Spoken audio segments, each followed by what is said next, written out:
নমস্কার, সাত কথাতে আপনাদের সবাইকে স্বাগত। আজকে আমি আপনাদের সাথে শেয়ার করব আটা ও গুড়ের কেক, যা আপনারা বাড়িতে থাকা সামান্য কয়েকটি উপকরণ দিয়ে আর গ্যাস ওভেনে এবং কড়াইয়ের মধ্যেই খুব সহজে বানিয়ে ফেলতে পারবেন। আর শীতের সন্ধ্যেতে গরম গরম চায়ের সাথে এই কেক একদম কিন্তু জমে যাবে। আশা করি রেসিপিটি আপনাদের ভালো লাগবে। ভালো লাগলে প্লিজ আমার চ্যানেলটিকে সাবস্ক্রাইব করে আমার সাথে থাকবেন। চলুন রেসিপিটি শুরু করা যাক। এই রেসিপিটি বানানোর জন্য সবার প্রথম আমি একটি কাঁচের বোল নিয়ে নিয়েছি। আর আপনাদের যাতে বুঝতে সুবিধে হয় তাই আমি এই একই কাপের মাপে সমস্ত উপকরণ ব্যবহার করব। সবার প্রথম আমি এই একটি চায়ের কাপের হাফ কাপের কিছুটা বেশি টক দই নিয়ে নিয়েছি। আর একটা কথা খেয়াল রাখতে হবে, ফ্রিজ থেকে সরাসরি বের করে টক দই ব্যবহার করা চলবে না। নর্মাল টেম্পারেচারে নিয়ে এসে তারপর ব্যবহার করতে হবে। এবার দইটিকে ভালো করে ফেটিয়ে নিচ্ছি, যতক্ষণ না পর্যন্ত একদম ক্রিমি টেক্সচার চলে আসে।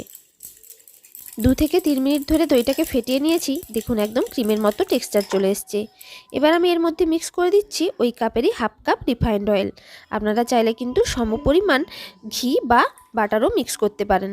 এবার দইয়ের সাথে তেলটাকেও ভালো করে ফেটিয়ে নিচ্ছি, যাতে তেল আর দই একদম ভালোভাবে মিক্স হয়ে যায়। দেখুন দইয়ের সাথে তেলটাকে একদম ভালোভাবে মিক্স করে নিয়েছি। এবার আমি এই ব্যাটারের মধ্যে যে দেখুন গুড়ের কিউব নিয়ে নিয়েছি। এই সাইজের 5টা গুড়ের কিউব একটি গ্রেটারের সাহায্যে গ্রেট করে দিয়ে দিচ্ছি। আপনাদের কাছে যদি এই ধরনের গুড়ের কিউব না থাকে, নর্মাল কোনো গুড় থাকে, তাহলে হাফ কাপের বেশি থেকে 1 কাপের মধ্যে আপনারা গুড় দিতে পারেন। যারা একটু কম মিষ্টি পছন্দ করেন তারা হাফ কাপ গুড় দেবেন, যারা মিডিয়াম পছন্দ করেন তারা হাফ কাপের একটু বেশি দেবেন, আর যারা একটু বেশি মিষ্টি পছন্দ করেন তারা পুরো 1 কাপ গুড় দিতে পারেন। সম্পূর্ণ গুড়টা আমি গ্রেট করে দিয়েছি। এবার গুড়টাকেও ভালো করে এই ব্যাটারে মিক্স করে নিচ্ছি। প্রায় 3 থেকে 4 মিনিট ধরে ভালো করে ফেটিয়ে নেওয়ার পর ভালোভাবেই মিক্স হয়ে গেছে গুড়টা ব্যাটারের সাথে। এবার আমি এর মধ্যে দিয়ে দেব আটা। যেহেতু আটার কেক, তো আটা তো আমাদের মাস্ট দরকার। আমি এই একই কাপের 1.5 কাপ আটা এই ব্যাটারে মিক্স করব। সবার প্রথম 1 কাপ আটা অল্প অল্প করে এইভাবে মিক্স করে নিচ্ছি।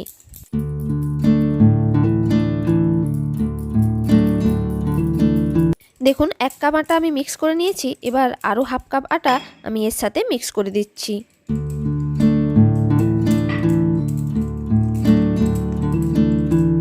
1.5 কাপ আটা মিক্স করার পর ব্যাটারটা অনেক শক্ত হয়ে গেছে। এবার আমি এর মধ্যে অল্প অল্প করে দুধ মিশিয়ে ব্যাটারটা যেমন কেকের ব্যাটার হয় তেমন পুডিং টাইপ ব্যাটার আমি তৈরি করে নেব। আর যে দুধটা আমি ব্যবহার করছি সেই দুধটাও কিন্তু অনেকক্ষণ আগে আমি গরম করে নিয়েছি। এখন একদম ঠান্ডা হয়ে গেছে, অর্থাৎ রুম টেম্পারেচারে চলে এসছে। অল্প অল্প করে দুধ মিশিয়ে ব্যাটারটাকে খুব ভালোভাবে ফেটিয়ে নিতে হবে। যেমনভাবে ঠিক আমি ফেটাচ্ছি ঠিক এইভাবে।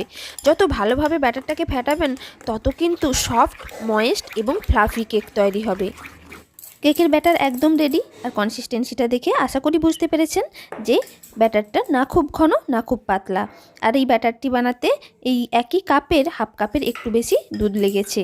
এবার আমি এর মধ্যে দিয়ে দিচ্ছি কিছু ড্রাই ফ্রুটস। আমি কয়েকটি কাজু আর কয়েকটি আমন্ড আমি ছোটো ছোটো টুকরো করে কেটে রেখেছি, সেটা দিয়ে আরও একবার ভালো করে মিক্স করে নিচ্ছি। ড্রাই ফ্রুটস মেশানো হয়ে গেছে। এবার ব্যাটারটিকে ঢাকা দিয়ে সাইডে রেখে দিচ্ছি। এবার আমি একটি বেশ বড় সাইজের কড়াই নিয়েছি, তার উপর একটি স্ট্যান্ড বসিয়েছি। এবার গ্যাসটিকে জ্বালিয়ে লো টু মিডিয়াম ফ্লেমে রেখে ঢাকা দিয়ে কড়াইটিকে আমি প্রিহিট করে নিচ্ছি 5 মিনিটের জন্য। এবার কেক টিনকে গ্রিজ করার জন্য তার মধ্যে আমি কিছুটা সাদা তেল দিয়ে দিচ্ছি। এই তেলটিকে এবারে আমি কেক টিনের চারপাশে খুব ভালো করে মাখিয়ে দিচ্ছি।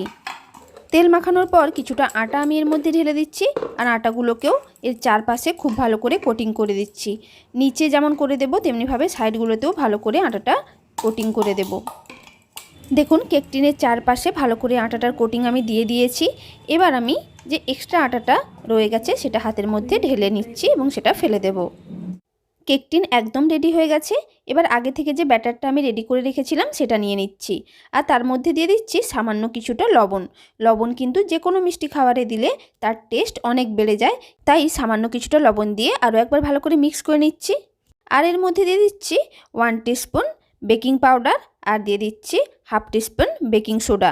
বেকিং পাউডার আর বেকিং সোডা দেওয়ার পর তার উপরে আমি সামান্য কিছুটা দুধ দিয়ে, দুধ কিন্তু দিতেই হবে বা তার পরিবর্তে জলও দিতে পারেন, দুধ বা জল যে কোনো কিছু দিয়ে এইভাবে ভালো করে আরেকবার মিক্স করে নিচ্ছি।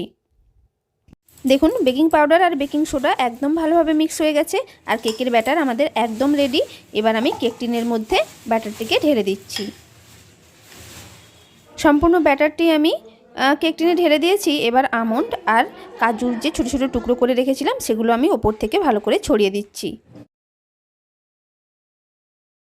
এবার প্রিহিট করা কড়াইয়ের ঢাকনাটি আমি খুলে দিচ্ছি। দেখেই বুঝতে পারছেন ভালোই কিন্তু গরম হয়ে গেছে।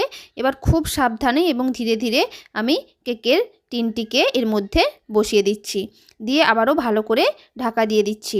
ঢাকা দেওয়ার পর লো টু মিডিয়াম ফ্লেমে আমি গ্যাসটিকে রেখে 40 থেকে 45 মিনিট বা 50 মিনিট মতো আমি এটাকে বেক করে নিচ্ছি। সম্পূর্ণ 50 মিনিট ধরে আমি বেক করে নিয়েছি। এবার ধীরে ধীরে এবং খুব সাবধানে আমি ঢাকনাটি খুলে নিচ্ছি, দিয়ে দেখে নেব আমাদের কেকটি বেক হয়ে গেছে কিনা। দেখুন ঢাকনাটি খুলে দিয়েছি আর দেখুন কেকটি কিন্তু বেশ ফুলে গেছে।